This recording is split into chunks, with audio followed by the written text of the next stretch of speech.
அடமானத்தில் இருக்கும் தங்க நகையை மீட்கும் சிறந்த வழி பிரைம் கோல்ட் ஹப். தொடர்புக்கு 9840551787.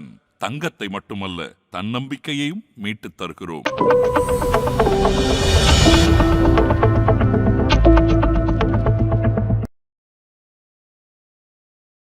ஸோ ஒரே நேரத்தில் ஃபண்ட் மேனேஜர் என்ன பண்ணுவாருன்னா, ஒரு ஸ்டாக் வந்து கேஷ் மார்க்கெட்டில் வாங்கி, சப்போஸ் அது ஃபியூச்சர் மார்க்கெட்டில் அதிகமாக போயிட்டுருக்கு அப்படின்னா அங்கே விற்பார். இப்போ ஃபார் எக்ஸாம்பிள், ஒரு ஃபிக்ஸட் டெபாசிட்டில் ஒருத்தர் இன்வெஸ்ட் பண்ணாருன்னா 6 to 7% ஆவரேஜ் ரிட்டர்ன்ஸ் கிடைக்கும். வேறஸ் அதே ஆர்பிட்ரேஜ் மியூச்சுவல் ஃபண்ட்ஸில் ஒருத்தர் இன்வெஸ்ட் பண்ணுறாருன்னா, ஸோ இந்த ஹெட்ஜிங்கில் வந்து சம்டைம்ஸ் ஃபண்ட் மேனேஜரோட கேல்குலேஷன் மிஸ் ஆயிடுச்சு அப்படின்னா, என்னென்னா இது எனக்கு ஈக்விட்டி டாக்ஸேஷன்ஸ் வேணும், but at the same time வந்து நான் ஒரு 1.5 years 2 years வரைக்கும் தான் வெயிட் பண்ணுவேன், ஒரு 1 year to 1.5 years வெயிட் பண்ணுவேன் அப்படின்னா இந்த ஆர்பிட்ரேஜ் ஃபண்ட் இஸ் சூட்டபிள்.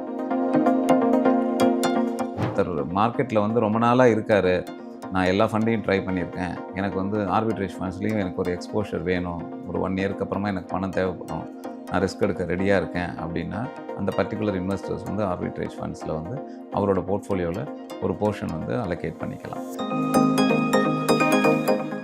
மார்க்கெட்டில் வந்து ரொம்ப நாளாக இருக்கார், நான் எல்லா ஃபண்டையும் ட்ரை பண்ணியிருக்கேன், எனக்கு வந்து ஆர்பிட்ரேஜ் ஃபண்ட்ஸ்லேயும் எனக்கு ஒரு எக்ஸ்போஷர் வேணும், ஒரு 1 yearக்கு அப்புறமா எனக்கு பணம் தேவைப்படும், நான் ரிஸ்க் எடுக்க ரெடியாக இருக்கேன் அப்படின்னா அந்த பர்டிகுலர் இன்வெஸ்டர்ஸ் வந்து ஆர்பிட்ரேஜ் ஃபண்ட்ஸில் வந்து அவரோட போர்ட்ஃபோலியோவில் ஒரு போர்ஷன் வந்து அலோகேட் பண்ணிக்கலாம். ஆதன் பிஸ்னஸ் நேயர்களுக்கு வணக்கம்.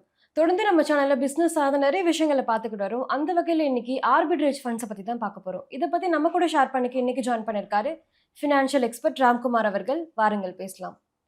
வணக்கம் சார். வணக்கம் பிரீத்தி. எப்படி சார்? நல்லா இருக்கேன் சார். முன்னாடி பார்த்தோம் அப்படின்னா திமேட்டிக் மியூச்சுவல் ஃபண்ட்ஸை பற்றி பார்த்துருந்தோம். இப்போ ஆர்பிட்ரேஜ் ஃபண்ட்ஸ்னா என்ன சார்? ஆர்பிட்ரேஜ் ஃபண்டுங்கிறது வந்து ஹைப்ரிட் மியூச்சுவல் ஃபண்ட்ஸ் கேட்டகரியில் வருது.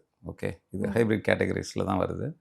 இதில் எப்படி ரிட்டர்ன்ஸ் இன்வெஸ்டர்ஸ்க்கு கொடுக்குறாங்க அப்படின்னா, ஃபண்ட் மேனேஜர்ஸ் எப்படி ஆக்ட் பண்ணுவாங்கன்னா, price differences between two stock market. Okay, two market. So there are 2 market is the one is stock எக்ஸ்சேஞ்சில் பார்த்தீங்கன்னா கேஷ் மார்க்கெட்னு ஒன்று இருக்குது, ஃபியூச்சர்ஸ் மார்க்கெட்னு ஒன்று இருக்குது. ஸோ ஒரே நேரத்தில் ஃபண்ட் மேனேஜர் என்ன பண்ணுவாருன்னா, ஒரு ஸ்டாக் வந்து கேஷ் மார்க்கெட்டில் வாங்கி, சப்போஸ் அது ஃபியூச்சர் மார்க்கெட்டில் அதிகமாக போயிட்டுருக்கு அப்படின்னா அங்கே விற்பார்.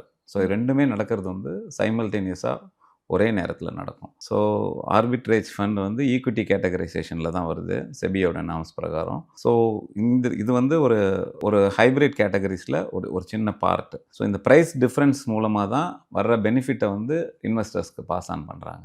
This is called arbitrage. Arbitrage அப்படின்னா என்ன அர்த்தம்னா ஹெட்ஜிங்னு அர்த்தம். ஓகே, ஸோ ஹெட்ஜ் பண்ணுறது மூலமாக இந்த ப்ரைஸ் டிஃப்ரென்ஸை இன்வெஸ்டர்ஸ்க்கு பாஸ் ஆன் பண்ணுறாங்க. ஸோ கேஷ் மார்க்கெட்டில் ஒன்று வாங்கி அதையே ஃபியூச்சர் மார்க்கெட்டில் விற்கிறாங்க. ஸோ இந்த 2 மார்க்கெட்டுக்குள்ளே இருக்கிற டிஃப்ரென்ஸ் ஆஃப் ப்ரைஸஸை வந்து they are passing on to the investors. So இதுதான் ஆர்பிட்ரேஜ் ஃபண்ட். இப்படி தான் ஒர்க் ஆகுது. Okay sir. ஆர்பிட்ரேஜ் ஃபண்ட்ஸ்க்கு எவ்வளோ ரிட்டர்ன்ஸ் சார் கிடைக்குது? ஸோ ஃபார் எக்ஸாம்பிள், ஒரு ஃபிக்ஸட் டெபாசிட்டில் ஒருத்தர் இன்வெஸ்ட் பண்ணாருன்னா 6 to 7% ஆவரேஜ் ரிட்டர்ன்ஸ் கிடைக்கும். வேறஸ் அதே ஆர்பிட்ரேஜ் மியூச்சுவல் ஃபண்ட்ஸில் ஒருத்தர் இன்வெஸ்ட் பண்ணுறாருன்னா அதுலேருந்து ஒரு 1% அதிகமாக கிடைக்கும். 7 to 8% ரிட்டர்ன்ஸ் வந்து ஆர்பிட்ரேஜ் ஃபண்ட்ஸில் கிடைக்கிறதுக்கு வாய்ப்புகள் அதிகமாக இருக்குது. Okay sir. யாரெல்லாம் சார் இந்த ஆர்பிட்ரேஜ் ஃபண்டில் இன்வெஸ்ட் பண்ணலாம்? லாங் டேர்ம் இன்வெஸ்டர்ஸ்க்கானதா இல்லை ஷார்ட் டேர்ம் இல்லை, investors? Arbitrage funds not for long term. Not like நான் ஒரு சைல்டு பிளானிங் பார்க்குறேன், இல்லை சைல்டோட எஜுகேஷன் பிளானிங் பார்க்குறேன், இல்லை ரிட்டையர்மெண்ட் பிளானிங் பார்க்குறேங்கிறவங்களுக்குலாம் ஆர்பிட்ரேஜ் கிடையாது. ஆர்பிட்ரேஜ் ஃபண்ட்ஸ் வந்து என்னால் ஒரு 1 yearக்கு மேலே என்னோடய ஃபண்டை ஹோல்ட் பண்ண முடியும், நான் கொஞ்சம் ரிஸ்க் எடுக்கிறதுக்கு ரெடியாக இருக்கேன், எனக்கு ஃபிக்ஸட் டெபாசிட்டோட அதிகமான ரிட்டர்ன்ஸ் கிடைக்கணும் அப்படிங்கிறவங்க, அதே சமயத்தில் எனக்கு டாக்ஸேஷன் மூலமாக பெனிஃபிட்டும் வேணும் அப்படின்னு நினைக்கிறவங்களுக்கு எல்லாருக்குமே ஆர்பிட்ரேஜ் ஃபண்ட் வந்து ரொம்ப சூட்டபிள். பட் இந்த ஃபண்ட் வந்து ரொம்ப சைலண்ட். இன்னும் இதை பற்றி அவனை பெரிய அவேர்னஸ் யாருக்குமே வரல. ஏன்னா ஆர்பிட்ரேஜ் அப்படின்னு கேட்டவுடனே இது எப்படி ஒர்க் ஆகுது, கேஷ் மார்க்கெட், ஃபியூச்சர் மார்க்கெட் அப்படின்னோடனே ரொம்ப ஸ்டாக்ஸ் ரிலேட்டடாக இருக்குது. ஆக்சுவலி அது ரொம்ப ஸ்டாக்ஸ் ரிலேட்டட் தான். பட் இதில் உங்களோட ஒரிஸ் எதுவுமே கிடையாது. ஃபண்ட் மேனேஜர்ஸ் தான் எல்லாத்தையும் மேனேஜ் பண்ணுறாங்க. ஈவன் ஃபினான்ஸ் எக்ஸ்பர்ட் லெவலில் ஆர்பிட்ரேஜ் ஃபண்ட்ஸ் யாருமே மோஸ்ட்லி ரெக்கமெண்ட் பண்ணவே மாட்டாங்க. ஒன்று தே ரெக்கமெண்ட் ஈக்விட்டி ஆர் தே ரெக்கமெண்ட் டெப்ட் ஆர் ஹைப்ரிட்டில் மற்ற கேட்டகரிஸ் பண்ணுவாங்க. So arbitrage fund is best for 1 yearக்கு மேலே இருக்கிற இன்வெஸ்டர்ஸ்க்கு யாருக்கும் வெரி சூட்டபிள். கொஞ்சம் ரிஸ்க் எடுக்கணும், என்னோட ரிட்டர்ன்ஸ் கொஞ்சம் எஃப்டியோட அதிகமாக கிடைக்கும் அப்படின்னா நீங்கள் தாராளமாக ஆர்பிட்ரேஜ் ஃபண்ட்ஸில் இன்வெஸ்ட் பண்ணலாம். Okay sir. இப்போ ஆர்பிட்ரேஜ் ஃபண்ட்ஸில் இருக்கிற அட்வான்டேஜ் டிஸ்அட்வான்டேஜ் என்ன சார்? அட்வான்டேஜஸ் என்னென்னு பண்ணால் நான் சொன்ன மாதிரி 1% உங்களுக்கு அதிகமாக கிடைக்குது. டாக்ஸேஷன் வந்து ஈக்விட்டி டாக்ஸேஷன்ஸ் வந்துடுது. ஸோ இதில் வந்து 65%க்கு மேலே ஈக்விட்டி எக்ஸ்போஷர்ஸ் இருக்கும். ஸோ அதனால் ஈக்விட்டி டாக்ஸேஷன்ஸ் வந்துடுது. ஸோ பர் ஆனம்க்கு லாங் டேர்ம் கேபிட்டல் கெயின் 1 இயருக்கு மேலே இருக்கீங்க அப்படின்னா 1.25 lakhs எக்ஸம்ஷன் கிடச்சிரும். அதுக்கு மேலே இருந்ததுன்னா 12.5%. ஸோ இந்த டேக்ஸ் எக்ஸம்ஷன்ஸ் இருக்குது. டிஸ்அட்வான்டேஜஸ் என்னென்னா, நான் 1 இயருக்கு முன்னாடி வெளியில் வரேன் அப்படின்னா நீங்கள் எஃப்டியாக இருந்தால் ப்ரீ க்ளோஸ் பண்ணிட்டு வெளியில் வந்துடுவீங்க.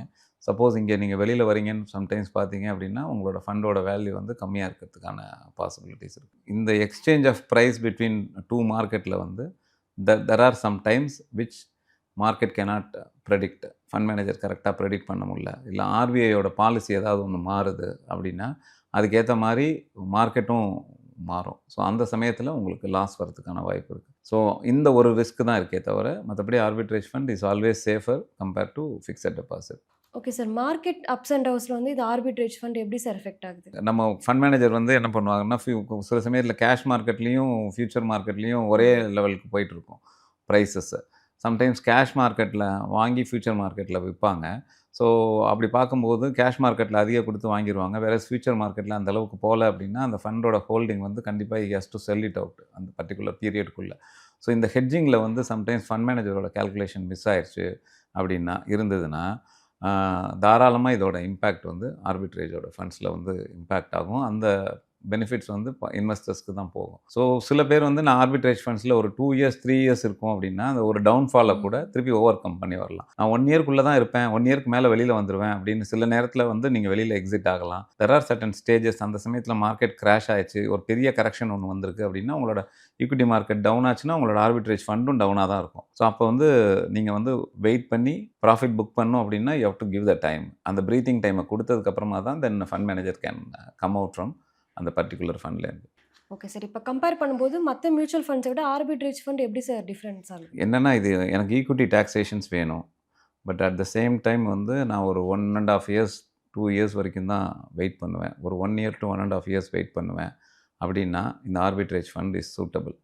எனக்கு எஃப்டி ரேட்டோட அதிகமாக வேணும், ஈக்விட்டி டாக்ஸேஷன்ஸில் வேணும் அப்படிங்கிறதுனா இந்த ஆர்பிட்ரேஜ் ஃபண்ட்ஸ் வந்து சூட்டபிள். இல்லை அப்படின்னா ஹைப்ரிட்லேயே மற்ற கேட்டகரிஸ் ஆஃப் ஃபண்ட்ஸ் இருக்குது. ஹைப்ரிட்லேயே கன்சர்வேட்டிவ் ஹைப்ரிட்னு ஒன்று இருக்குது. கிட்டத்தட்ட அது வந்து ஈக்விட்டி மார்க்கெட்டில் டைரெக்டாக இன்வெஸ்ட் பண்ணுவாங்க.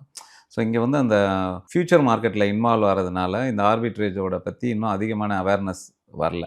ஸோ எல்லா மியூச்சுவல் ஃபண்ட்ஸ் கம்பெனிஸும் இந்த ஆர்பிட்ரேஜ் ஃபண்ட்ஸை பற்றி அதிகமாக ப்ரமோட் பண்ணுறதே கிடையாது. ஸோ இது வந்து ஒரு சப் கேட்டகரி. ஸோ ஒருத்தர் மார்க்கெட்டில் வந்து ரொம்ப நாளாக இருக்கார், நான் எல்லா ஃபண்டையும் ட்ரை பண்ணியிருக்கேன், எனக்கு வந்து ஆர்பிட்ரேஜ் ஃபண்ட்ஸ்லேயும் எனக்கு ஒரு எக்ஸ்போஷர் வேணும், ஒரு 1 yearக்கு அப்புறமா எனக்கு பணம் தேவைப்படும், நான் ரிஸ்க் எடுக்க ரெடியாக இருக்கேன் அப்படின்னா அந்த பர்டிகுலர் இன்வெஸ்டர்ஸ் வந்து ஆர்பிட்ரேஜ் ஃபண்ட்ஸில் வந்து அவரோட போர்ட்ஃபோலியோவில் ஒரு போர்ஷன் வந்து அலோகேட் பண்ணிக்கலாம். இன்ஸ்டெட் ஆஃப் டெப்ட் ஃபண்டில் வச்சுக்கிறதுக்கு பதிலாக. ஏன்னா டெப்ட்டில் நீங்கள் வச்சுருந்தீங்கன்னா 6% ரிட்டர்ன்ஸு, அதுக்கு உங்களுக்கு கேபிட்டல் கெயின் டேக்ஸ் வேறு, டெப்ட் கேபிட்டல் கெயின் டேக்ஸ் வரும். ஸோ அது 20%. இங்கே உங்களுக்கு ஃபஸ்ட்டு ஒரு 1.25 lakhs எக்ஸம்ஷன் கிடைக்குது. ஸோ அதுக்கப்புறமா 12%. ஸோ டேக்ஸ் எஃபிஷியன்சி வந்து அதிகமாக வந்து ஆர்பிட்ரேஜ் ஃபண்ட்ஸில் ஒர்க் அவுட் ஆகுது. So this is the best suitable for கொஞ்சம் மார்க்கெட்டில் பழகின இன்வெஸ்டர்ஸ்க்கு ஆர்பிட்ரேஜ் ஃபண்ட்ஸ் இஸ் சூட்டபிள். ஏன் சார் ஃபண்ட் மேனேஜர்ஸ் ரெக்கமெண்ட் பண்ண மாட்டேங்கிறாங்க? இல்லை, இது ஃபண்ட் மேனேஜர்ஸ் ரெக்கமெண்டேஷன்ஸ்னு கிடையாது.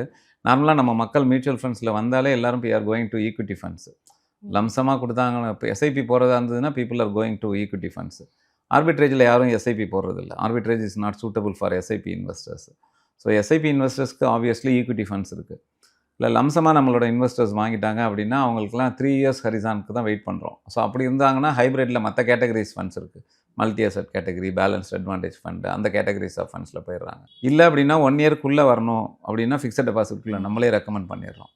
ஏன்னா இந்த ஆர்பிட்ரேஜ் ஃபண்ட்ஸ்குள்ளே வந்து சம்டைம்ஸ் ஃபண்டு சரியாக பர்ஃபார்ம் பண்ணாமல் மார்க்கெட்டோட கம்மியாக கிடச்சிதுன்னா அதோட ரிட்டர்ன்ஸ் அவங்களுக்கு பாஸ் ஆனாங்க. ஸோ நோன் இன்வெஸ்டர்ஸ் கொஞ்சம் ரிஸ்க் எடுக்கிறதுக்கு ரெடியாக இருக்கிறவங்க ஆர்பிட்ரேஜ் ஃபண்ட்ஸில் வரும். கண்டிப்பாக சார், ஆர்பிட்ரேஜ் ஃபண்ட்ஸ் பற்றி நிறைய விஷயங்கள் சொன்னீங்க, ரொம்பவே நன்றி சார். தேங்க்யூ.